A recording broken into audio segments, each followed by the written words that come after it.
10월 18일 수요일 매일 성경 묵상을 시작합니다. 오늘 함께 나눌 말씀은 열왕기상 17장 8절에서 24절 말씀입니다. 열왕기상 17장 8절에서 24절 말씀을 제가 봉독합니다. 여호와의 말씀이 엘리야에게 임하여 이르시되 너는 일어나 시돈에 속한 사르밧으로 가서 거기 머물라. 내가 그곳 과부에게 명령하여 네게 음식을 주게 하였느니라. 그가 일어나 사르밧으로 가서 성문에 이를 때 한 과부가 그곳에서 나뭇가지를 줍는지라. 이에 불러 이르되 청하건대 그릇에 물을 조금 가져다가 내가 마시게 하라. 그가 가지러 갈 때에 엘리야가 그를 불러 이르되 청하건대 네 손에 떡 한 조각을 내게로 가져오라. 그가 이르되 당신의 하나님 여호와께서 살아계심을 두고 맹세하노니 나는 떡이 없고 다만 통에 가루 한 움큼과 병에 기름 조금뿐이라.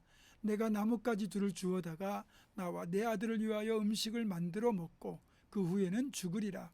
엘리야가 그에게 이르되 두려워하지 말고 가서 네 말대로 하려니와 먼저 그것으로 나를 위하여 작은 떡 한 개를 만들어 내게로 가져오고 그 후에 너와 네 아들을 위하여 만들라. 이스라엘 하나님 여호와의 말씀이 나 여호와가 비를 지면에 내리는 날까지 그 통에 가루가 떨어지지 아니하고 그 병에 기름이 없어지지 아니하리라 하셨느니라. 그가 가서 엘리야의 말대로 하였더니 그와 엘리야와 그의 식구가 여러 날 먹었으나 여호와께서 엘리야를 통하여 하신 말씀같이 통에 가루가 떨어지지 아니하고 병에 기름이 없어지지 아니하니라. 이 이후에 그 집 주인 되는 여인의 아들이 병들어 증세가 심히 위중하다가 숨이 끊어진지라. 여인이 엘리야에게 이르되 하나님의 사람이여 당신이 나와 더불어 무슨 상관이 있기로 내 죄를 생각나게 하고 또 내 아들을 죽게 하려고 내게 오셨나이까. 엘리야가 그에게 그의 아들을 달라 하여 그를 그 여인의 품에서 받아 안고 자기가 거처하는 다락에 올라가서 자기 침상에 누이고 여호와께 부르짖어 이르되 내 하나님 여호와여 주께서 또 내가 우거하는 집 과부에게 재앙을 내리사 그 아들이 죽게 하셨나이까 하고 그 아이 위에 몸을 3번 펴서 엎드리고 여호와께 부르짖어 이르되 내 하나님 여호와여 원하건대 이 아이의 혼으로 그의 몸에 돌아오게 하옵소서 하니 여호와께서 엘리야의 소리를 들으심으로 그 아이의 혼이 몸으로 돌아오고 살아난지라. 엘리야가 그 아이를 안고 다락에서 방으로 내려가서 그의 어머니에게 주며 이르되 보라 네 아들이 살아났느니라. 여인이 엘리야에게 이르되 내가 이제야 당신은 하나님의 사람이시요 당신의 입에 있는 여호와의 말씀이 진실한 줄 아노라 하니라. 아멘. 하나님이 지시하신 대로 엘리야 선지자는 그리 시냇가에 숨어 지내며 까마귀가 가져다주는 떡과 고기를 먹으면서 지냈지만 어느 순간 그리 시내마저 말라버리자 마실 물이 없어서 더 이상 이곳에 머무르지 못하고 다시 하나님의 지시하심을 받아 이스라엘 북쪽의 이방인의 땅에 해당하는 시돈 지방에 속한 사르밧으로 향했습니다. 그곳에서 엘리야를 기다리고 있던 사람은 부자도 권력자도 아닌 가난한 과부였습니다. 어찌 보면 좀 넉넉한 사람에게로 보내셔야지 어떻게 자기 먹을 것도 없는 가난한 여인, 그것도 아들과 힘들게 살아가는 과부에게로 보내셨는지 도무지 이해가 되지 않습니다. 그도 그럴 것이 지금 이 여인에게 남아있는 재산과 식량이라곤 밀가루통에 한 움큼 밀가루와 기름병에 들어있는 약간의 기름뿐입니다. 이스라엘 전역에 닥친 가뭄의 여파가 이스라엘 북쪽에 위치한 시돈 지역까지도 영향을 미쳐 시돈에 있는 사르밧에 사는 이 여인도 심각한 기근에 시달리게 된 겁니다. 지금 이 여인에게 남아있는 건 마지막 한 번 만들어 먹을 수 있는 빵과 기름밖에 없습니다.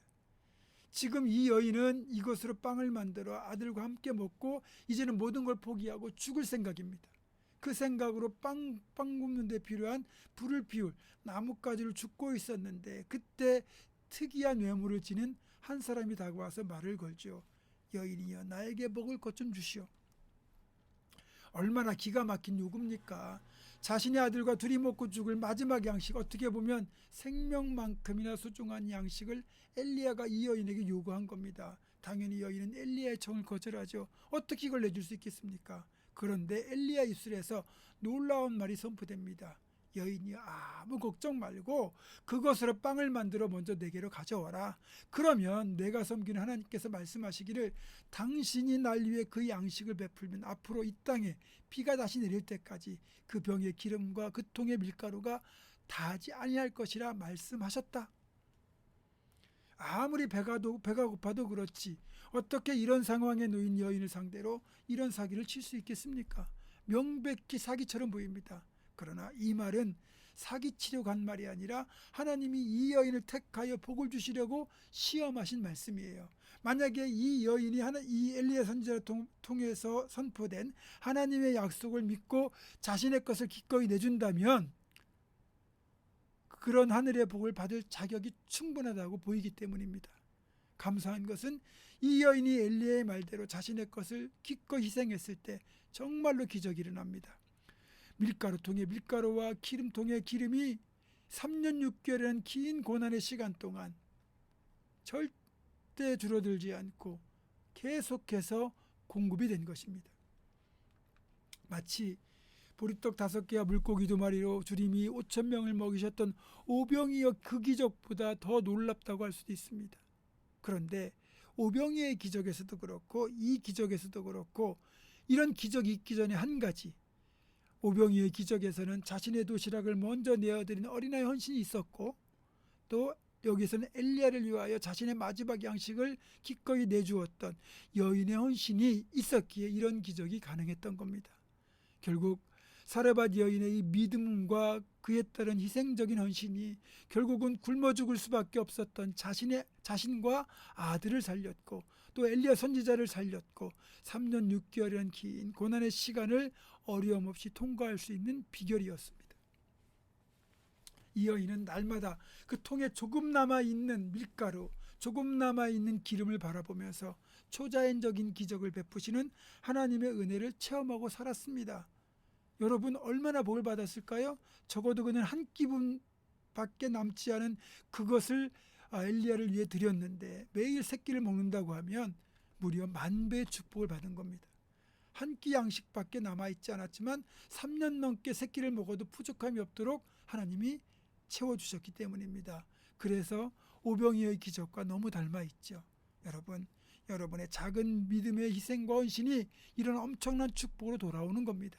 자신의 것을 헌신하는 사람은 하나님이 책임지고 돌보시기 때문입니다. 여러분도 먼저 하나님을 위하여 여러분의 것을 헌신하시기 바랍니다. 그러면 하나님이 여러분의 남은 인생 책임져 주시고 지켜주시고 더 큰 10,000배의 축복으로 갚아주실 겁니다. 그럼 우리가 되기를 주님의 이름으로 축원합니다. 기도하겠습니다.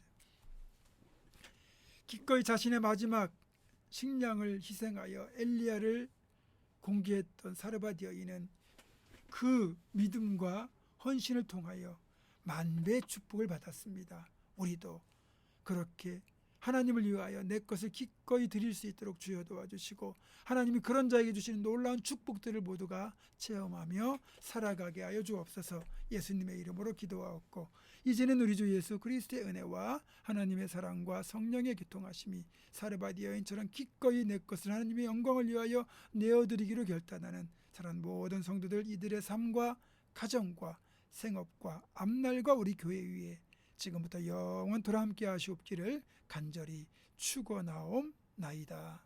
아멘.